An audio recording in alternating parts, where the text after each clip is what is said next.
ವೀಕ್ಷಕರೇ, ಇದು ನಿಮ್ಮ star Kannada news YouTube channel. ನಿಶಬ್ದವಾಗಿ ಸಾಗುತ್ತಿದ್ದ ಒಂದು ದಿನ, ಒಂದೇ ಕ್ಷಣದಲ್ಲಿ ಗದ್ದಲ, ಭಯ ಮತ್ತು ಆಕ್ರೋಶ. ಸಾರ್ವಜನಿಕ ಸ್ಥಳದಲ್ಲಿ ನಡೆದ ಈ ಘಟನೆ ಇದೀಗ ಭಾರಿ ಚರ್ಚೆಗೆ ಕಾರಣವಾಗಿದೆ. ವೀಕ್ಷಕರೇ, ನೀವು ನೋಡುತ್ತಿರುವ ಈ ದೃಶ್ಯಗಳು ಸಾಮಾಜಿಕ ಜಾಲತಾಣಗಳಲ್ಲಿ ವೈರಲ್ ಆಗುತ್ತಿವೆ. ಸಾಮಾನ್ಯವಾಗಿ ದಿನನಿತ್ಯದ ಜೀವನ ನಡೆಸುತ್ತಿದ್ದ ವ್ಯಕ್ತಿಯ ಮೇಲೆ ಏಕಾಏಕಿ ನಡೆದ ದಾಳಿ ಸ್ಥಳೀಯರಲ್ಲಿ ಆತಂಕ ಹುಟ್ಟಿಸಿದೆ. ಕೆಲವರು ಗುಂಪಾಗಿ ಬಂದು ವಾಗ್ದಾಳಿ ನಡೆಸಿದ್ದಾರೆ. ಕ್ಷಣದಲ್ಲಿ ಮಾತಿನ ಚಕಮಕಿ ತೀವ್ರಗೊಂಡು ಪರಿಸ್ಥಿತಿ ನಿಯಂತ್ರಣ ತಪ್ಪಿದಂತೆ ಕಾಣಿಸಿಕೊಂಡಿದೆ. ಸಾರ್ವಜನಿಕ ಸ್ಥಳವಾಗಿದ್ದರೂ ಯಾವುದೇ ಭಯವಿಲ್ಲದೆ ಈ ರೀತಿ ವರ್ತನೆ ನಡೆಸುತ್ತಿರುವುದು ಹಲವು ಪ್ರಶ್ನೆಗಳನ್ನು ಎತ್ತಿದೆ. ಈ ಘಟನೆ ಕಂಡ ಸ್ಥಳೀಯರು ಆತಂಕ ವ್ಯಕ್ತಪಡಿಸಿದ್ದು, ಇಂತಹ ಘಟನೆಗಳು ಮರುಕಳಿಸಬಾರದು, ಕಾನೂನು ಕ್ರಮ ಅಗತ್ಯ ಎಂದು ಒತ್ತಾಯಿಸಿದ್ದಾರಂತೆ. ಈ ಘಟನೆ ಬಗ್ಗೆ ಮಾಹಿತಿ ತಿಳಿಯುತ್ತಿದ್ದಂತೆ ಸಂಬಂಧಪಟ್ಟವರು ತನಿಖೆ ಆರಂಭಿಸಿದ್ದಾರೆ. ಈ ಸಂದರ್ಭದ ಆಧಾರದ ಮೇಲೆ ಮುಂದಿನ ಕ್ರಮ ಕೈಗೊಳ್ಳಲಾಗುತ್ತದೆ ಎನ್ನುವುದು ಕಾದು ನೋಡಬೇಕಾಗಿದೆ. ದಾಳಿಯಾದ ಚಹಾ ಅಂಗಡಿ ಮಾಲೀಕ ಅಭಿಲಾಷ್ ಹೇಳಿಕೆ ನೋಡಿದ್ರೆ, ನಾನು ಇಲ್ಲಿ ಚಹಾ ಅಂಗಡಿ ನಡೆಸಿಕೊಂಡು ನನ್ನ ಜೀವನ ಸಾಗಿಸುತ್ತಿದ್ದೆ. ಯಾರಿಗೂ ತೊಂದರೆ ಕೊಟ್ಟಿಲ್ಲ. ಯಾಕೋ ಏನು ಗೊತ್ತಿಲ್ಲ, ಏಕಾಏಕಿ ಬಂದು ನನ್ನ ಮೇಲೆ ದಾಳಿ ಮಾಡಿದ್ದು ನನಗೆ ಭಾರಿ ಆಘಾತವಾಗಿದೆ. ಇದು ಕೇವಲ ನನ್ನ ಪ್ರಶ್ನೆಯಲ್ಲ, ಸಾಮಾನ್ಯ ನಾಗರಿಕರ ಸುರಕ್ಷತೆಯ ಬಗ್ಗೆ ಪ್ರಶ್ನೆ. ತಪ್ಪೇ ಮಾಡದೆ ಇರೋರಿಗೆ ನ್ಯಾಯ ಸಿಗಬೇಕು ಎನ್ನುವುದೇ ನನ್ನ ಬೇಡಿಕೆ. ಈ ಘಟನೆಗೆ ವಿರುದ್ಧವಾಗಿ ಅಭಿಲಾಷ್ ಬೆಂಬಲಿಗನಾಗಿ ಪ್ರಮೋದ್ ಮುತಾಲಿಕ್ ಉಗ್ರವಾದ ಪ್ರತಿಕ್ರಿಯೆ ನೀಡಿದ್ದಾರೆ. ಈ ಘಟನೆ ಅನಾವಶ್ಯಕ ರಾಜಕೀಯ ಮತ್ತು ವೈಯಕ್ತಿಕ ಬಣ್ಣ ಬಳಿಯಲಾಗುತ್ತಿದೆ. ನಾನು ಕಾನೂನಿಗೆ ವಿರುದ್ಧವಾದ ಯಾವುದೇ ಕೃತ್ಯವನ್ನು ಬೆಂಬಲಿಸುವುದಿಲ್ಲ. ವಿಷಯದ ಸತ್ಯಾನುಸರತೆ ಹೊರಬರಬೇಕು. ಯಾವುದೇ ತಪ್ಪು ಮಾಡಿದರೂ ಕಾನೂನು ಕ್ರಮವಾಗಲಿ. ಸಮಾಜದಲ್ಲಿ ಶಾಂತಿ ಕಾಪಾಡುವುದು ಎಲ್ಲರ ಹೊಣೆ ಎನ್ನುವುದು ಪ್ರಮೋದ್ ಮುತಾಲಿಕ್ ಅವರ ಒಟ್ಟು ಸಾರಾಂಶದ ಮಾತಾಗಿತ್ತು. ಸ್ನೇಹಿತರೆ, ಏನು ಗಲಾಟೆ ಏನು ಇರಲಿಲ್ಲ ಸರ್. ಅವರು ಏಕೈಕ ಬಂದು ಹಂಗೆ ಹೊಡೆದು ಇದು ಬಂದು ಕೇಳಿ ಕಂಪ್ಲೇಂಟು ಮೊನ್ನೆ ಯಾರೋ ಸ್ಟೂಡೆಂಟ್ ಮಾಡಿದಾರಣ್ಣ. ನಾವು ಕಂಪ್ಲೇಂಟ್ ಮಾಡಿರಲಿಲ್ಲ ಮೊದಲು. ಆ ಸ್ಟೂಡೆಂಟ್ ಮಾಡಿದಾರೆ, ಪೊಲೀಸ್ ಬಂದಾರೆ. ಲೋಕಲ್ ಮೇಲೆ ಪೊಲೀಸ್ ಕಂಪ್ಲೇಂಟ್ ಕೊಡ್ತೀಯಾ ಅಂತ ಹೇಳಿ ಅವರು ಮತ್ತೆ ಕರೆದು ಹೊಡೆದಿದ್ದಾರಣ್ಣ. ಅವ್ರು 3 ಜನ ಇದ್ದಾರಣ್ಣ. ಏನು ಗಲಾಟೆ ಏನು ಮಾಡಿರಲಿಲ್ಲ ಅಣ್ಣ. ನಾವು ನಂಗೂ ಅವರು ಏನಿಲ್ಲ, ಡೈಲಿ ಇಲ್ಲಿ ಓಡಾಡೋ ಹುಡುಗರು ಇದ್ದಾರೆ, ಏನು ಮಾಡಿಲ್ಲ. ಮತ್ತೆ ಹೊಡೆದು ಲೋಕಲ್ ಮೇಲೆ, ಲೋಕಲ್ ಅಂದರೆ ಗೊತ್ತಿಲ್ಲ ನೀನು, ಬೇರೆ ಊರಿಂದ ಬಂದಿದ್ಯಾ, ಬೇರೆ ಊರಿಂದ ಬಂದು ಪೊಲೀಸಿಗೆ ಕಂಪ್ಲೇಂಟ್ ಮಾಡ್ತೀಯಾ ನಮ್ಮ ಮೇಲೆ, ಲೋಕಲ್ ಮೇಲೆ ಅಂತ ಹೇಳ್ಕೊಟ್ಟಿದ್ದಾರಣ್ಣ.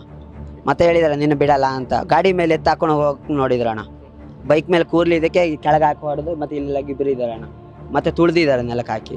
ಚಿಂಟು ಅಂತ ಒಬ್ಬನ ಹೆಸರಿದೆ, ಅದು ಶಾರ್ಟ್ ನೇಮ್ ಮೇಲೆ ಚಿಂಟು ಅಂತ ಕರೀತಾರೆ. ಅವ್ರ ಫುಲ್ ಹೆಸರು ಗೊತ್ತಿಲ್ಲಣ್ಣ. ಮತ್ತೆ ಇನ್ನಿಬ್ಬರು ಇದ್ರಣ್ಣ, ಇನ್ನಿಬ್ಬರು ಇದ್ರು. ಅವನು ಚಿಂಟು ಮುಸ್ಲಿಂ ಹುಡುಗ ಇದ್ದಾನಂತೆ. ಅವ್ರೇನು ಮತ್ತೆ ಹೊಡೆದೇವು, ಮತ್ತೆ ನಿನ್ನ ಬಿಡಲ್ಲ, ನಾವು ಲೋಕಲ್ ಅಂದರೆ ಏನೋ ತೋರಿಸ್ತೀವಿ ಅಂತ. ಅವಾಗ ಕಮ್ಮಿ ಅಂದ್ರೆ 150-200 ಹುಡುಗರು ಇದ್ರಣ್ಣ. ಯಾರೂ ಬಂದು ಇದು ಮಾಡಿಲ್ಲ, ಹೆಲ್ಪ್ ಮಾಡಿಲ್ಲ. ಎಲ್ಲ ಅವ್ರ ಪಾಡಿಗೆ ಅವ್ರು ನೋಡ್ತಾ ನಿಂತಿದ್ರು, ಹೊಡಿತಾ ಇದ್ರಣ್ಣ. ಇವತ್ತು ನನಗೆ ಹೊಡೆದಾರೆ, ನಾಳೆ ಅವ್ರಿಗೆ ಹೊಡೆದಾಗ ಅವರು ಅವಾಗ ಏನು ಮಾಡೋಕ್ಕಾಗಲ್ಲ. ಯಾರು ಅವ್ರು ಮಾಡಿದಾಗ ಅವ್ರಿಗೆ ಬಂದಾಗ ಸಹಿ. ಮತ್ತು ಯಾರೂ ಹೆಲ್ಪ್ ಮಾಡಿಲ್ಲ ಅಣ್ಣ. ಅಷ್ಟು ಜನ 3 ಜನ ಕಂಟ್ರೋಲ್ ಮಾಡೋಕ್ಕಾಗಲ್ಲ. 150-200 ಜನ ಇದ್ರಣ್ಣ, ಯಾರೂ ಹೆಲ್ಪ್ ಮಾಡಿಲ್ಲ. ನಿರ್ಮಲ ನಗರ್ ಅಂತ ಹೇಳಿ ಬಡಾವಣೆಯಲ್ಲಿ, ಇಲ್ಲಿ ಸುಮಾರು 5 ವರ್ಷದಿಂದ ಟೀ ಪಾಯಿಂಟ್ ಅಂತ ಹೇಳಿ ಒಂದು ಅಂಗಡಿ ಒಬ್ಬ ಬಡ ಹಿಂದೂ ಕಾರ್ಮಿಕ ನಡೆಸ್ತಾ ಇದ್ದಾನೆ. ಶೃಂಗೇರಿಯಿಂದ ಬಂದಿದ್ದಾನೆ ಅವನು. ಸೊ ಅವನ ಮೇಲೆ ಅಟ್ಯಾಕ್ ಮಾಡಿದ್ದಾರೆ. ನದಾಫ್ ಅನ್ನುವಂಥ ವ್ಯಕ್ತಿ, ಅವನ ಜೊತೆಗೆ ಇನ್ನೂ 2 ಯಾರೋ ಹುಡುಗರು ಇದ್ದಾರೆ. ಸೊ 3 ಜನರನ್ನು ಅರೆಸ್ಟ್ ಮಾಡಿದ್ದಾರೆ. ನಾನು ಪೊಲೀಸರಿಗೆ ಅಭಿನಂದನೆಗಳನ್ನು ಹೇಳ್ತಾ ಇದ್ದೀನಿ. 307 ಮರ್ಡರ್ ಕೇಸ್ ಹಾಕಬೇಕು. ಇವನನ್ನು ಕೊಲೆ ಮಾಡೋರಿದ್ರು. ಗಾಡಿಯಲ್ಲಿ ತಗೊಂಡು ಹೋಗುವಂಥ ತಯಾರಿನೂ ಕೂಡ ಮಾಡಿದ್ದಾರೆ, ಹೊಡೆದಿದ್ದಾರೆ ಸಾಕಷ್ಟು. ಅಷ್ಟೇ ಅಲ್ಲ, ಇಲ್ಲಿ ಅಂಗಡಿಯಲ್ಲಿದ್ದಂಥ ಎಲ್ಲ ಸಾಮಾನುಗಳನ್ನು ಚಿಂದಿ ಮಾಡಿಬಿಟ್ಟಿದ್ದಾರೆ. ಸೊ ಈಗ ಪಾಕಿಸ್ತಾನದಿಂದ ಬಂದು ಇಲ್ಲಿ ವ್ಯಾಪಾರ ಮಾಡಬಹುದು, ಬಾಂಗ್ಲಾದೇಶದಿಂದ ಮಾಡ್ಬೋದು, ಅಫ್ಘಾನಿಸ್ತಾನದಿಂದ ಬರ್ಬೋದು, ಇರಾನ್ ಇರಾಕ್ದಿಂದ ಮುಸ್ಲಿಂ ರಾಷ್ಟ್ರಗಳಿಂದ ಬಂದು ಇಲ್ಲೆಲ್ಲ ಲೂಟಿ ಹೊಡಿಬೋದು. ಆದರೆ ಒಬ್ಬ ಶೃಂಗೇರಿಯವನು ಬಂದು ಇಲ್ಲಿ ವ್ಯಾಪಾರ ಮಾಡಬಾರ್ದಾ? ಯಾವಲೇ ಅವನು ನದಾಫನ್, ಅವನು ಇಲ್ಲಿ ಯಾಕೆ ಬರ್ತಿಲ್ಲ? ನಿನಗೇನು ಹಕ್ಕಿದೆ ಇಲ್ಲಿ ಬರಕ್ಕೆ? ಅವ್ರ ಜೊತೆಗೆ ಇನ್ನಿಬ್ಬರಿದ್ದಾರೆ, ಓದಿರಿ ಅವ್ರನ್ನ. ಜಾಮೀನು ಸಿಗದೆ ಇರೋ ಹಾಗೆ ಸೆಕ್ಷನ್ಗಳ ಹಾಕಿ ಒದ್ದು ಒಳಗಡೆ ಹಾಕಬೇಕು ಅಂತನ್ನುವಂಥದ್ದು ಪೊಲೀಸ್ ಇಲಾಖೆ ಹೇಳ್ತೇನೆ. ಅವ್ರು ಹೊರಗೆ ಬಂದ್ರೆ ನಾವಂತೂ ಬಿಡುವುದಿಲ್ಲ. ಯಾಕೆ ಏನು ಬದುಕು ಮಾಡಬಾರ್ದಾ? ಅವರು ಹೊಟ್ಟೆ ಪಾಡಿಗೆ ಕೆಲಸ ಮಾಡಬಾರ್ದಾ ಇಲ್ಲಿ? ನಾನು ಇಲ್ಲಿ ಅಭಿಲಾಷ್ ಅನ್ನುವಂಥ ಶೃಂಗೇರಿಯಿಂದ ಬಂದಂಥ 5 ವರ್ಷದಿಂದ ನಡೆಸ್ತಾ ಇರೋದು ಹೇಳಿದ್ದೀನಿ. ಟೀ ಪಾಯಿಂಟ್ ಮತ್ತೆ ಪ್ರಾರಂಭ ಮಾಡಬೇಕು, ಚೆನ್ನಾಗಿ ಮಾಡಿ. ನಾವು ನಿಮಗೆ ರಕ್ಷಣೆ ಇರ್ತೀವಿ. ಯಾರು ಇಲ್ಲದೆ ಇದ್ರು ಕೂಡ ನಾವಿರ್ತೀವಿ. ಪೊಲೀಸ್ ಡಿಪಾರ್ಟ್ಮೆಂಟ್ ಕೂಡ ರಕ್ಷಣೆ ಕೊಡಬೇಕು. ಇಲ್ಲಿ ಏನಾದಂಥ ನುಕ್ಸಾನನ್ನು ಭರಪಾಯಿ ಕೊಡಬೇಕು ಅಂತನ್ನುವಂಥದ್ದು ನಾನು ಆಗ್ರಹವನ್ನು ಮಾಡ್ತಾ ಇದ್ದೀನಿ.